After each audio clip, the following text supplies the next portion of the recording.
Halo, selamat siang, salam sejahtera untuk kita semua. Jadi perkenalkan, nama saya Hans Albertus Laro dan teman Saya atas nama Arpin, kami berdua dari jurusan Perencanaan Wilayah dan Kota. Jadi kali ini kami akan membahas sebuah buku yang diciptakan oleh Bapak Abdul Rahman Rahim yang berjudul tentang penggunaan bahasa pada media sosial atau medsos. Nampaknya ini cukup menarik ya judulnya, karena terlihat sekarang banyak sekali itu rasisme yang terjadi di medsos antara suku atau kelompok-kelompok tertentu. Nah, hal inilah yang menyebabkan pertama memecah belahan dari tersebut dan menyebabkan konflik-konflik. Dan sekarang bagaimana tanggapan Anda tentang rasisme? Jadi baik, rasisme itu merupakan keyakinan bahwa ras tertentu lebih unggul daripada ras lain. Nah, hal ini yang menciptakan ketidakpuasan masyarakat dari ras atau suku lain bagi daerah tersebut. Nah, rasisme ini juga dapat menyebabkan gangguan kesehatan mental seperti depresi, kecemasan, dan stres. Rasisme juga dapat menyebabkan terkikisnya rasa percaya diri dari keraguan terhadap diri sendiri. Nah, jika kita menyaksikan rasisme, tentunya ada rasa ketidakpuasan juga dari Nah, hal inilah yang dapat menyebabkan seseorang atau kelompok tersebut merasa terintimidasi begitu. Maka dari situ ya sudah terjadi kayak Konflik ketidakpuasan ya, makanya menyebabkan konflik. Nah, dari situ sebaliknya, bagaimana tanggapan saudara tentang rasisme di medsos tersebut? Tanggapan saya tentang rasisme itu, sebagaimana rasisme dapat menyebabkan gangguan kesehatan mental dan depresi, kecemasan dan stres bagi seseorang. Nah, teman-teman, jadi ada juga dampak dari rasisme tersebut, yaitu mengurangi kemampuan orang untuk bekerja atau belajar dan untuk mencapai tujuan-tujuan pada masa depannya mereka. Rasisme juga memengaruhi kesejahteraan umum bagi orang lain ketika mereka ditolak akses sama terhadap pekerjaan, layanan, dan kehidupan mereka sehari-hari. Bagaimana? Apakah saudara ada pengalaman rasisme begitu baik di SD, SMP, SMA atau saat sekarang ini? Apakah saudara pernah mengalami pembulian begitu di baik di media sosial atau di kehidupan nyata? Saya pernah mengalami pembulian di kehidupan nyata itu. Dan pada saat itu saya dipukuli dan saya berusaha untuk diam. Tapi tak kenapa saya harus melawan, karena rasa sakit itu yang membuat saudara tidak terima begitu? Iya, membuat saya tidak terima. Jadi terjadilah perpukulan itu antara konflik antara saudara dengan si teman pembuli saya tersebut. Iya.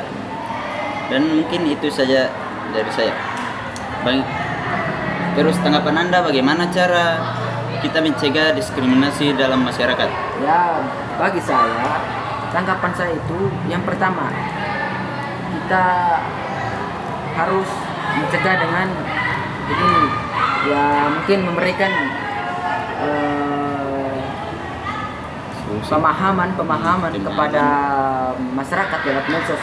Kita menjelaskan bahwa kita semua ini bersaudara, jadi tidak pentingnya rasisme, karena kita saling membutuhkan di dalam kehidupan ini. Nah, di situ kita harus membuat video dengan nilai-nilai seperti menjunjung tinggi hak asasi, meningkatkan jiwa persatuan dan kesatuan, agar penonton dari daerah-daerah lain menonton dan ya punya pemahaman sedikit tentang rasisme itu. Karena rasanya kalau dibully itu tidak enak, sangat tidak enak. Karena kenapa saya bilang sangat tidak enak? Karena kita tertekan dan disitulah mental kita sangat terkuras banyak, sehingga kita tidak bisa lagi berinteraksi dengan teman-teman baru atau teman-teman yang lain, karena kita takut pasti dalam pikiran kita tuh pasti ada itu yang namanya sebentar lagi saya akan dibully kalau saya mendekat sama teman-teman baru saya. Saya sering menemukan kayak rasisme tersebut dari orang-orang Jawa atau kelompok tertentu yang merasa dirinya paling hebat begitu. Seperti misalnya kemarin ada dia 5 itu pertandingan tinju.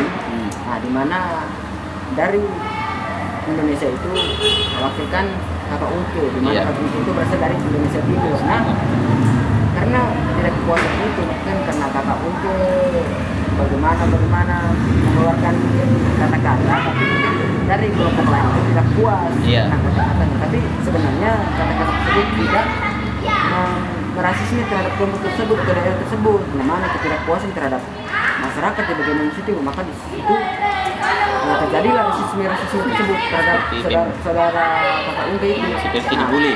Iya, di medsos itu, Iya. di tulislah itu di komen itu timur keras, itu kan pastinya tidak puas juga tuh. Iya, Seringkali pasti tidak puas. masyarakat timur tuh kita tidak puas.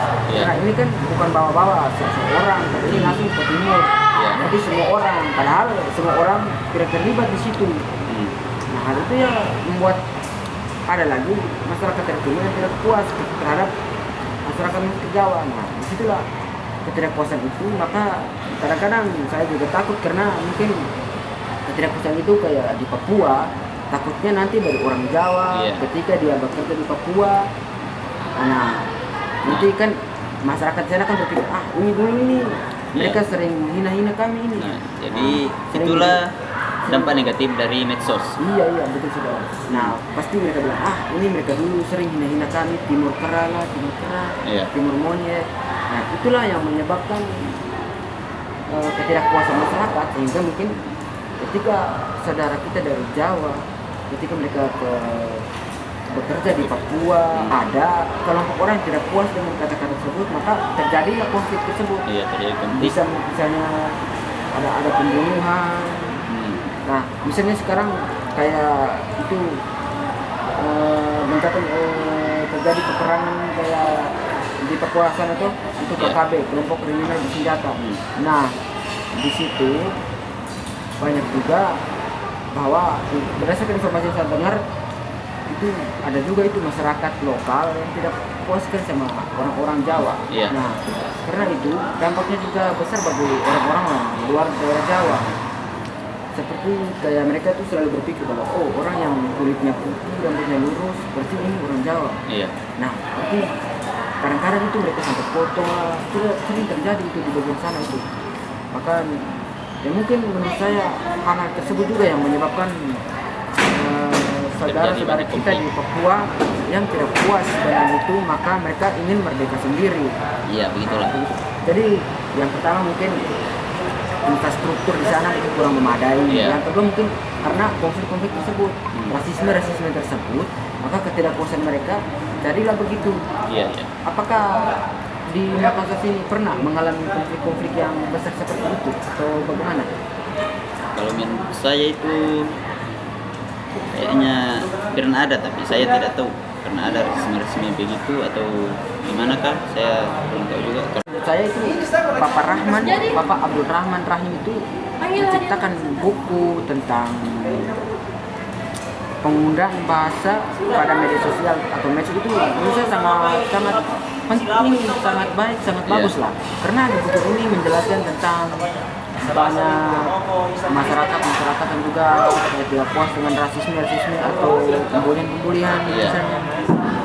Nah, di buku ini juga terdapat itu penjelasan tentang penggunaan bahasa atau sarkasme dalam jejaring di media sosial.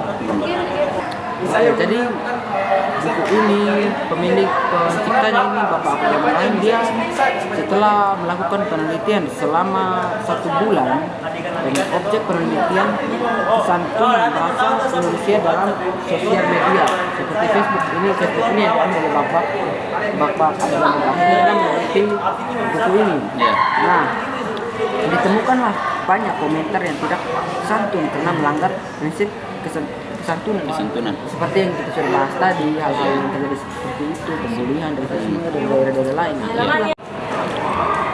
Nah, jadi wujud ragam bahasa yang dituliskan dalam jejaring sosial Facebook yang diteliti oleh Bapak Abdul Rahim itu belum bisa dikategorikan santun jika diukur dengan menggunakan prinsip kesantunan yang dikemukakan oleh Lutz. Jadi menurut Anda kesimpulan di dalam buku itu apa? Kalau menurut saya tentang buku yang diciptakan oleh Bapak Abdul Rahim ini cukup baik karena buku ini juga memberikan edukasi pemahaman kepada pembaca agar memahami bahwa rasisme itu tidak perlu, apalagi dalam hal Media sosial. iya, karena itu dapat menyebabkan konflik-konflik terjadi. Nah, jadi teman-teman jangan lupa membaca buku tentang penggunaan bahasa media sosial yang dicetak oleh Bapak Abdul Rahman Rahim ini. Semoga buku ini dapat berguna bagi teman-teman sekalian. Ya. Oke, itu saja dari kami dua. Semoga penjelasan kali ini dapat dimengerti oleh teman-teman dan berguna bagi teman-teman. Sekian dan terima kasih.